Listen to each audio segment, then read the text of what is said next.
Are you a bad plumbing apprentice? Let's talk about it. I'm Kenny Molotov, licensed plumber, professional magician, and entertainer. On this channel, I go through the ins and outs of my career in plumbing.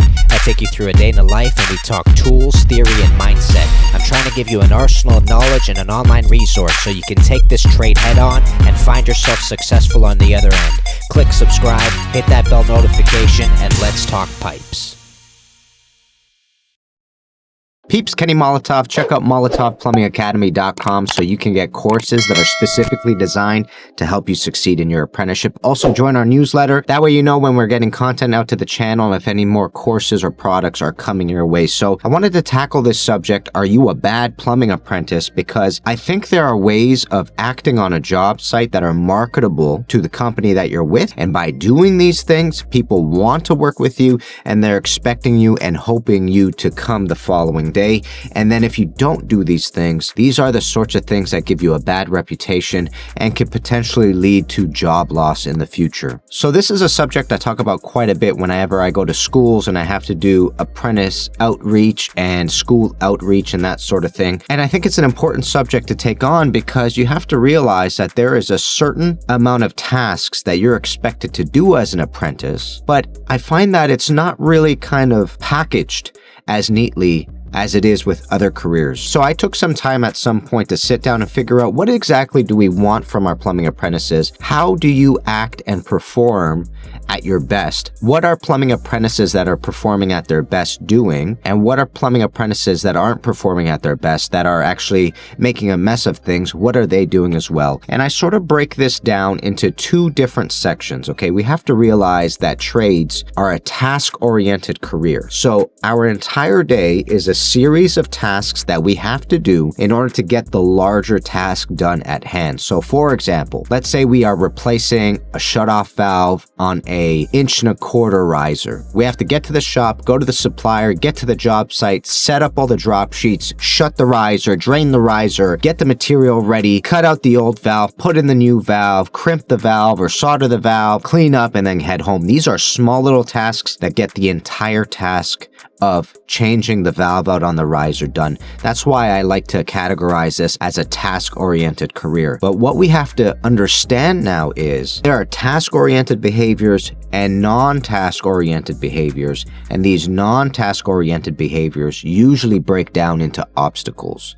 The worst-case scenario for an apprentice is when they become an obstacle on the job site. It is literally easier to get the job done if the apprentice is not there. That is worst case scenario for an apprentice, and that's what I want to talk to you all about. There are a few ways that I've noticed in the past that apprentices become obstacle. Even I myself at some point became an obstacle on job sites, and I had to work diligently to make sure that I stopped doing those behaviors, as other apprentices have had as well. So remember, it's not the end of the world if you've done one of these before. It is the end of the world if you cannot grow from these situations and you cannot learn from them and avoid these behaviors in general. The first way an apprentice becomes an obstacle on the job site is by not being at the shop at the appropriate time or on the job site at the appropriate time. So think about it this way. Most of the time we start off bright and early, around 7 a.m. we're at the shop, might even be earlier, might be a little bit later depending on your shop, but you get to the shop, you have to start cleaning up the truck, taking out all the old materials, putting in the new materials, those sorts of things. The biggest way you become an obstacle in this sense is that if you're not there during this phase or if you're late during this phase, because we are expecting to have multiple hands to be able to do this work rather quickly and efficiently. But if there's only one set of hands, now all of a sudden, even the beginning phase of what we're doing, the beginning task is being slowed down,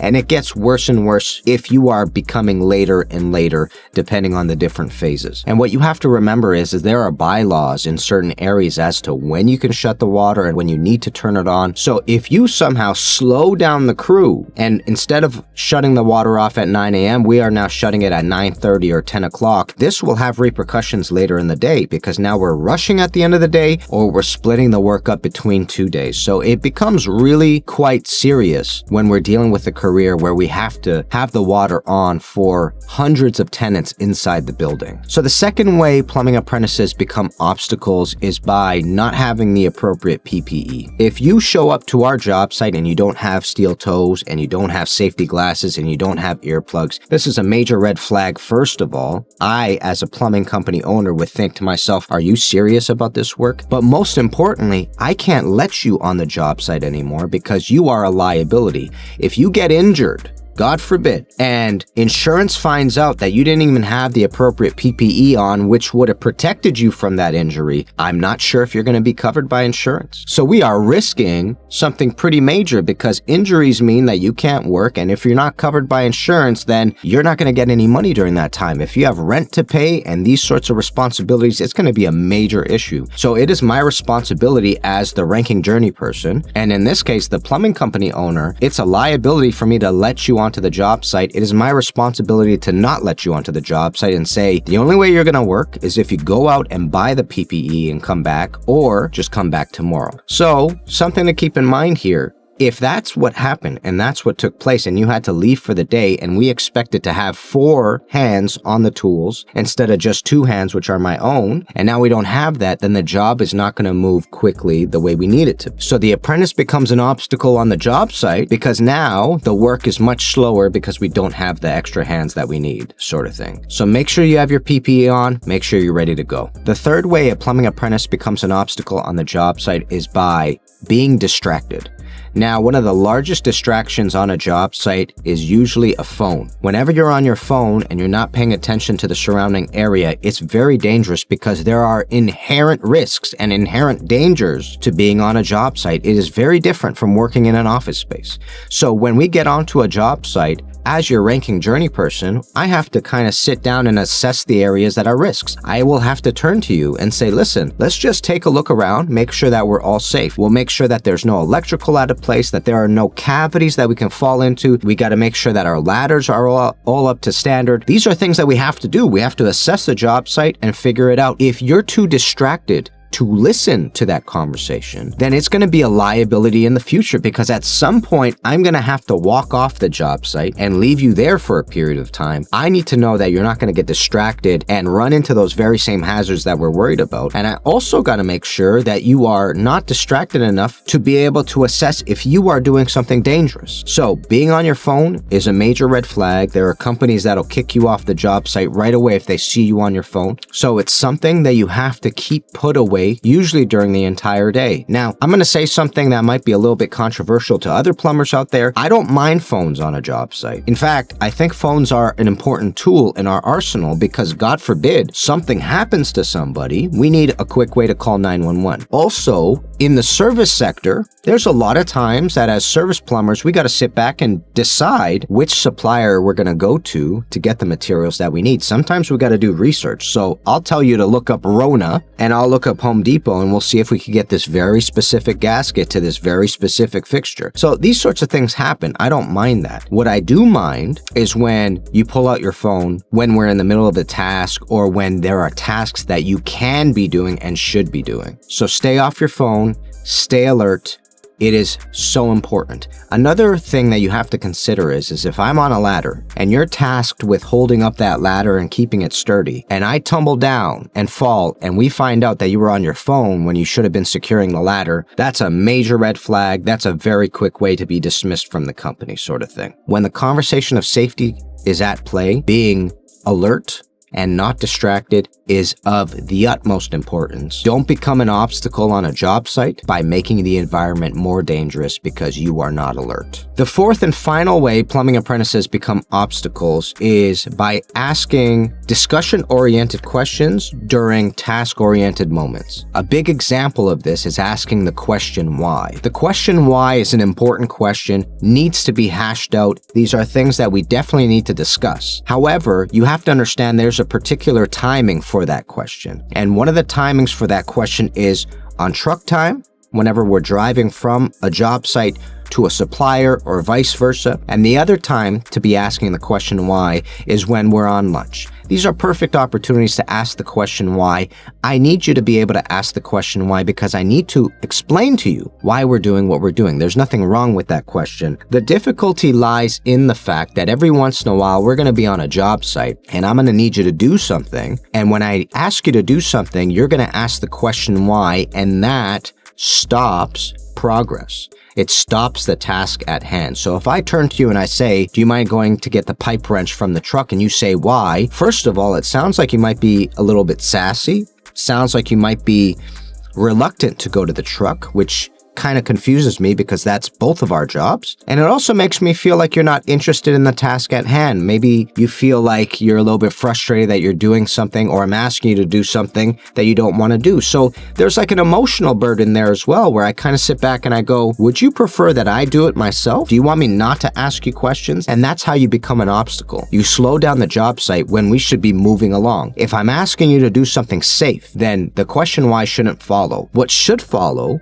is a task-oriented question. So let me give you an example now. If I were to ask you to go get a pipe wrench from the truck, you go get it, you come back, you hand it to me, then you ask me a task-oriented question. What can I do? How can I help? What's the game plan? These are 3 task-oriented questions. They're not based on discussion. Why is a discussion-oriented question. You want to figure out the purpose behind the action. What can I do? How can I help? What's the game plan? Discuss what is the next step in the task that you can take on. That is a question much more appropriate in the middle of a task because we don't want to slow down the job site. We want to keep it at the pace that it's at or speed it up. And one last thing that I want to discuss about this subject is there is an appropriate time to ask the question why and purposely slow down the job site so we can use the question why as a tool to do exactly what it's good at. And those are times when we are uncomfortable, where we feel unsafe. So if you are ever in a situation where you feel like you're about to do something dangerous and you don't know why you're doing it and you don't want to do it, then you are okay to ask the question why. That's what it's designed for. So turn to your journey person and say, why do you think I don't need to wear a safety harness?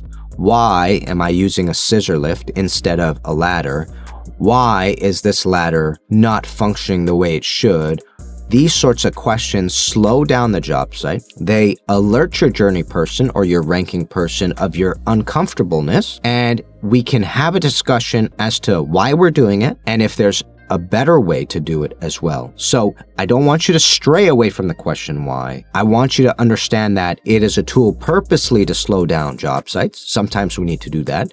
But if you're under the circumstance that the journey person's asking you to do something and you feel safe doing it, then the question why should be avoided to a later portion of the day where it's appropriate to ask it, where we can sit down and hash out the concepts. Now that we've talked about how apprentices become obstacles on the job site, I want to briefly discuss what your role is, what your job is. Your job is to be a professional spotter. This is a gym analogy, and I want to describe that to you. A spotter is somebody that will help you lift the load at the beginning of a set. They will be there to monitor the entire set to make sure that you're doing it safely. And at the end, they grab the bar and they help you lay the bar down again. They are monitoring the set down of the weight that you're pushing. So this is an important concept because it's very similar for apprentices. At the very beginning of a job site, your role is to go get the drop sheets, go bring the tools in, make sure that the job site is set up. So it is full steam ahead for the apprentice. In the middle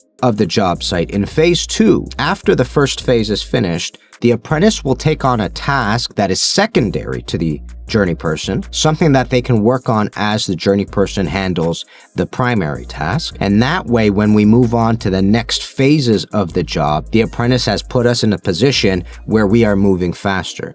And then again, in the final phase, which is cleanup, bring all the tools back to the truck, put all the drop sheets away, sweep, and those things, it is full steam ahead for the apprentice again. So very similar to professional spotting. At the beginning, you are all cylinders. At the end, you're all cylinders. And in the center, you are doing task-oriented activities, helping the journey person and facilitating the journey person's success on the job site. That is what your role is as an apprentice. Those supporting roles as an apprentice could be as small as going to the truck to go get materials, going to get coffees for us to refuel us. Sometimes sometimes driving to the supplier to buy more supplies, these sorts of things. These are your role. You're facilitating the journey person, you're facilitating the job site. You are there as a supporting role, and when you get really good at that supporting role, and we're able to notice that, we will put you in the driver's seat, especially for small sections of time at the beginning, just to let you feel what the driver's seat is like. And then once you get good at that, that is the role and that is the progression of being a plumbing apprentice. Peeps, do me a favor. If you have any comments about this, if you think there are anything that I missed, let me know down in the comments below. Also, if there are any topics you want me to cover in the future, let me know in the comments down below as well. I'll definitely take a look at that. If you haven't already, hit that subscribe button down below and that bell notification so you know exactly when we're getting videos. Smash that thumbs up, share with friends, and I'll see you plumbers very soon. Kenny Molotov, guys. Peace, baby.